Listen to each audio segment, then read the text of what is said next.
దేవతలను జయించి ఋషులకు భయం కలిగించిన రావణాసురుడు ఒకరి బలం ముందు తలవంచే వ్యక్తి కాదు. కాని ఒక్క యోధుడిని మాత్రం అతను రెండోసారి ఎదిరించడానికి ధైర్యం చేయలేదు. అతడే కిష్కింధ వానర రాజు వాలి. ఉత్తర రామాయణంలో ఉన్న గాథ. రోజు రావణుడు తన బలాన్ని పరీక్షించడానికి ముల్లోకాల్లో ఉన్న అనేక ప్రాంతాలకు బయలుదేరేవాడు.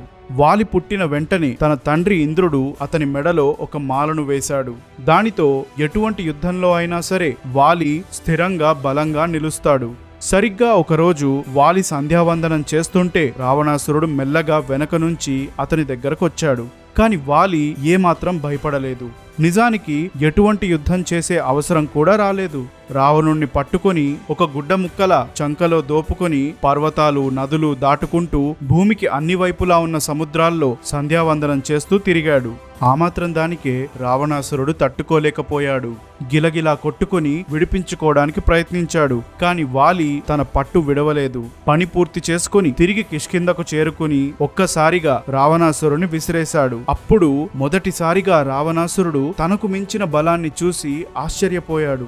వాలిని క్షమాపణ కోరి అతనితో స్నేహం ఏర్పరచుకున్నాడు. ఆ తర్వాత రావణాసురుడు వాలిని మళ్లీ సవాలు చేసే సాహసం చేయలేదు.